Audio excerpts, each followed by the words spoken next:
Hello everyone and welcome back to my channel. आज हम समझेंगे एक ऐसी डिस्कवरी को जो हमारा फ्यूचर डिसाइड कर सकती है।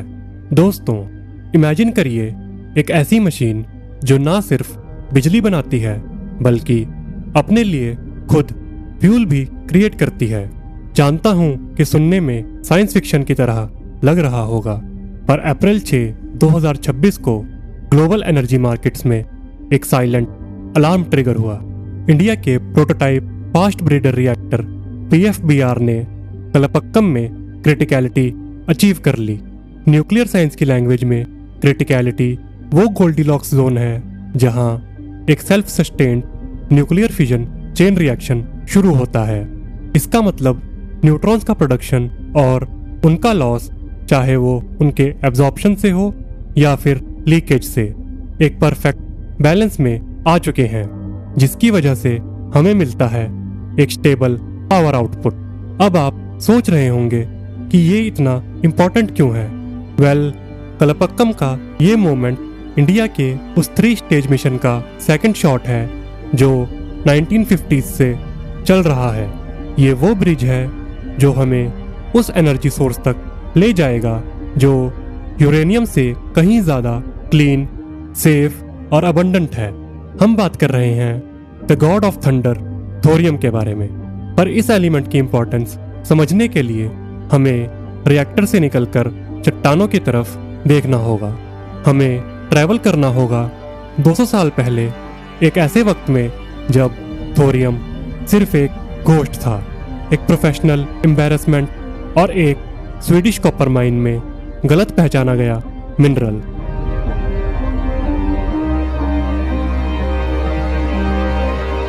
हमारी कहानी शुरू होती है 1815 में जॉन्स जेकब बर्जीलियस के साथ। केमिस्ट्री की हिस्ट्री में बर्जीलियस एक हैवीवेट चैंपियन है। अगर आपने कभी H2O या CO2 जैसे केमिकल फॉर्मूलाज लिखे हैं तो आप वही नोटेशन सिस्टम यूज कर रहे हैं जो बर्जीलियस ने इन्वेंट किए थे। 1815 में स्वीडन की फेमस फैलून कॉपर माइन से उनके डेस्क पर एक डार्क हैवी मिनरल का सैंपल आया। फैलून वो जगह थी जिसके कॉपर ने यूरोप के बड़े बड़े कैथीड्रल्स की छतों को कवर किया था। इस सैंपल के अंदर बर्जीलियस ने एक सब्सटेंस आइसोलेट किया जो बिल्कुल नया लग रहा था। इस डिस्कवरी की सिग्निफिकेंस को देखते हुए उन्होंने नॉर्स माइथोलॉजी के सबसे पावरफुल गॉड थोर के नाम पर इसे थोरियम नाम दिया। साइंस की दुनिया ने जश्न मनाया, पर साइंस एक ब्रूटल सेल्फ करेक्टिंग प्रोसेस है। 2 साल बाद बर्जीलियस को रियलाइज हुआ कि उनसे एक कैरियर डिफाइनिंग मिसकैलकुलेशन हो गई थी। जब उन्होंने ज्यादा प्रिसाइज रिएजेंट्स के साथ रीटेस्टिंग की तो पता चला कि उनका थोरियम एक्चुअली सिर्फ यूट्रियम का एक कॉम्प्लेक्स फॉस्फेट था, एक ऐसा एलिमेंट जो पहले ही डिस्कवर किया जा चुका था। ये सब जानने के बाद आपको लग रहा होगा कि एक साइंटिस्ट से गलती ही तो हुई थी, इसमें इतनी बड़ी बात क्या है। इमेजिन करिए कि वर्ल्ड का सबसे फेमस ज्वेलर एक हाई क्वालिटी ग्लास का टुकड़ा दिखाकर कहे कि ये 100 कैरेट डायमंड है और बाद में उसे अपनी बात वापस लेनी पड़े। ये एक प्रोफेशनल ह्यूमिलिएशन थी। बर्जीलियस ने पब्लिक रिट्रैक्शन इशू किया और थोरियम का नाम रिकॉर्ड से मिटा दिया गया। अगले 13 साल तक थोरियम एग्जिस्ट ही नहीं करता था। ये सिर्फ एक फैंटम एलिमेंट बनकर रह गया था जो बर्जीलियस को उनकी सबसे बड़ी गलती याद दिलाता था। इस डिले की वजह से जब इंडस्ट्रियल रेवोल्यूशन कोल और स्टीम पर शुरू हुआ तब दुनिया का सबसे powerful energy source common slag समझकर इग्नोर किया जा रहा था।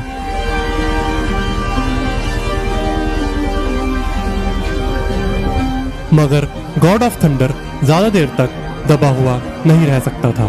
1828 में कहानी शिफ्ट होती है नॉर्वे के लुवोया आइलैंड की पथरीली कोस्ट लाइन पर। मोर्टेन थ्रेन एस्मार्क, जो एक लोकल प्रीस्ट होने के साथ साथ एक पैशनेट अमेच्योर मिनरलोजिस्ट भी थे, वो आइलैंड के ग्रेनाइट आउटक्रॉप्स एक्सप्लोर कर रहे थे। उन्हें एक काला ग्लासी मिनरल मिला जो अपने साइज के हिसाब से काफी हैवी था। उन्होंने यह सैंपल अपने पिता जेंस एस्मार्क को भेजा, जो जियोलॉजी के प्रोफेसर थे। जब वो भी इसे आइडेंटिफाई नहीं कर पाए तो ये रॉक बॉर्डर क्रॉस करके स्टॉकहोम पहुंचा, सीधा जॉन्स जेकब बर्जीलियस के डेस्क पर। बर्जीलियस, जो अब अपनी पुरानी गलती से काफी सावधान हो चुके थे, उन्होंने एक एग्जॉस्टिव केमिकल एनालिसिस शुरू किया। उन्हें पता चला कि इस रॉक का 60% हिस्सा एक बिल्कुल नए मेटालिक ऑक्साइड से बना था। फिर क्या था, उन्होंने बिना कोई वक्त गंवाए वो नाम वापस क्लेम किया जो उन्होंने खो दिया था। उन्होंने उस मिनरल को नाम दिया थोराइट और उसके अंदर के एलिमेंट को थोरियम। बर्जीलियस ने प्योर थोरियम को एक सिल्वरी व्हाइट मेटल की तरह डिस्क्राइब किया, जो सॉफ्ट, मेलेबल और बहुत डेंस था। पर 1828 में कोई ये सोच भी नहीं सकता था कि इसके न्यूक्लियस के अंदर क्या राज छुपे होंगे। उनके लिए ये पीरियोडिक टेबल का बस एक और मेटल था। उन्हें नहीं पता था कि उन्होंने एक बिलियन ईयर बैटरी ढूंढ ली है।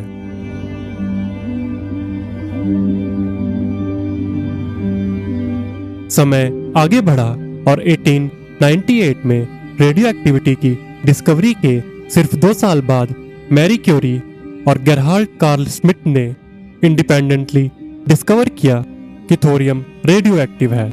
यूरेनियम के बाद ये दुनिया का दूसरा रेडियो एक्टिव एलिमेंट था, पर थोरियम की रेडियो एक्टिविटी बहुत स्ट्रेंज है।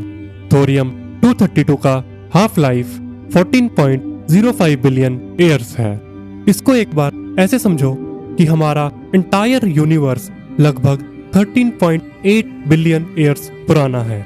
इसका मतलब ये हुआ कि अगर आपके पास बिग बैंग के वक्त 1 किलोग्राम थोरियम होता तो उसका आधा हिस्सा आज भी वैसे का वैसा ही रहता। ये फैक्ट थोरियम को एक्सेप्शनली स्टेबल बनाता है। जहां यूरेनियम 235 को हैंडल करने के लिए हैवी लेड शील्डिंग की जरूरत होती है, थोरियम एक जेंटल जाइंट है। इसका डीके इतना स्लो है कि आप इसका सैंपल अपने हाथ में पकड़ सकते हैं, और वो भी बिना किसी रिस्क के। इसके अल्फा पार्टिकल्स इतने कमजोर होते हैं कि वो एक पेपर की शीट या आपकी स्किन की आउटर लेयर को भी पेनिट्रेट नहीं कर सकते। पर यही स्टेबिलिटी एक डबल एज्ड सोर्ड है, क्योंकि ये इतना स्टेबल है, इसे रिएक्टर में इग्नाइट करना या जलाना बहुत मुश्किल है। ये वो जाइंट है जो तब तक नहीं जागेगा जब तक आप इसे किसी ज्यादा एग्रेसिव चीज से हिट नहीं करते।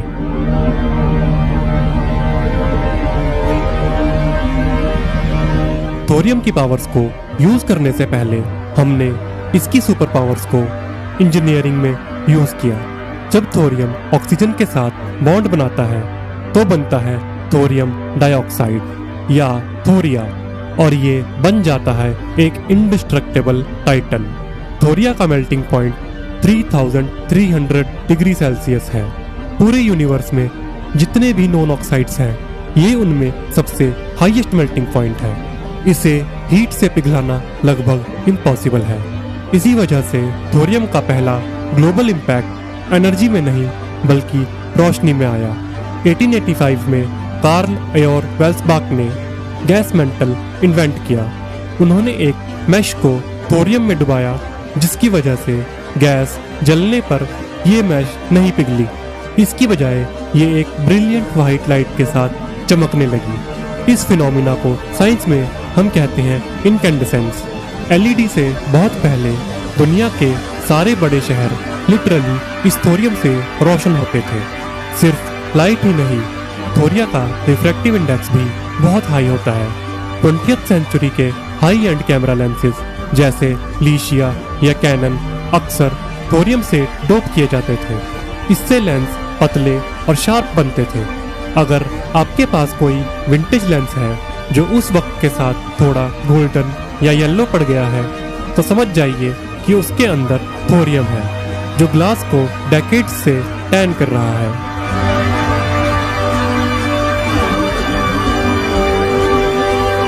अब ये सब जानने के बाद हम शिफ्ट करते हैं फिजिक्स पर और समझते हैं कि हम 200 साल पुराने कैमरा लेंसेज और गैस मेंटल्स की बात क्यों कर रहे हैं, वो भी उस वीडियो में जो हमने शुरू की फ्यूचर ऑफ एनर्जी के लिए। ये सब 2 वर्ड्स पे आके रुकता है, फर्टाइल वर्सेस फिजाइल। एक न्यूक्लियर रिएक्टर को चूल्हे की तरह इमेजिन करिए। फिजाइल मटेरियल जैसे यूरेनियम 235 सूखी लकड़ी जैसा होता है। आपने न्यूट्रॉन मारा और वो तुरंत आग पकड़ लेगा और एनर्जी रिलीज करेगा। फर्टाइल मटेरियल जैसे थोरियम 232 इससे बहुत अलग है। वो गीली लकड़ी जैसा है, आप इस पर चाहे कितनी भी माचिस लगाएं, ये आग नहीं पकड़ेगा।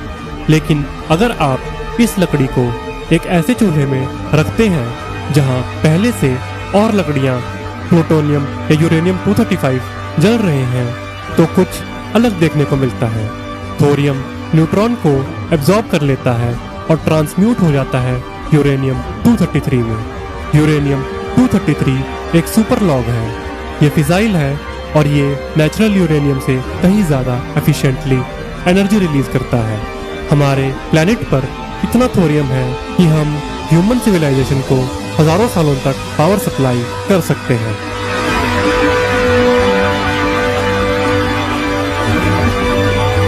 अब बात करते हैं असली मुद्दे की। अगर थोरियम 1828 में डिस्कवर हुआ और इसका पोटेंशियल 1900 तक पता चल गया था, तो हम सब अभी तक इसे यूज क्यों नहीं कर रहे? चैलेंज इसे ढूंढना नहीं है। थोरियम हर जगह है, ये आपके पैरों के नीचे की मिट्टी में है। ये इंडिया, ब्राजील और ऑस्ट्रेलिया के बीचेस पर मोनाजाइट सैंड्स में भरा पड़ा है। एज ऑफ 2026 चैलेंज है वो इम्पॉसिबल इंजन बनाना जो इसे बर्न कर सके। एक फर्टाइल मेटल को मास्टर करने के लिए बहुत पेशेंस और लॉन्ग टर्म विजन चाहिए, जो ज्यादातर नेशंस के पास नहीं होता। इसके लिए एक ऐसा प्लान चाहिए जो इलेक्शन साइकिल्स पर नहीं बल्कि डेकेड्स पर चलता हो। ये एक रिले रेस है जहां एक जनरेशन का वेस्ट दूसरे जनरेशन का फ्यूल बनता है। इंडिया के लिए ये सिर्फ एनर्जी की बात नहीं है, ये जियोपॉलिटिकल इंडिपेंडेंस का रास्ता है। जब कलपक्कम का PFBR फुली ऑपरेशनल होगा, इंडिया स्टेज 3 की तरफ बढ़ेगा, जहां हम प्योरली थोरियम बेस पर यूरेनियम 233 क्रिएट करके अनलिमिटेड एनर्जी निकाल पाएंगे। 2070 के नेट जीरो टारगेट तक पहुंचने के लिए थोरियम हमारा सबसे बड़ा वेपन है।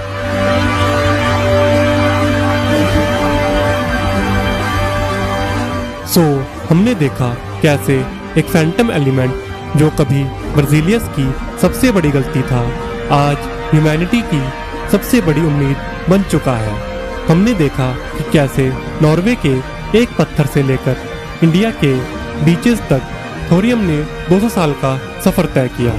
लेकिन इस पूरे मिशन का असली आर्किटेक्ट कौन था? हमारे अगले वीडियो में हम बात करेंगे उस आदमी की जिसने 1950s में ही इंडिया के बीचेस को देखकर टोटल इंडिपेंडेंस का सपना देखा था। हम बात कर रहे हैं डॉक्टर होमी जहांगीर भाभा की।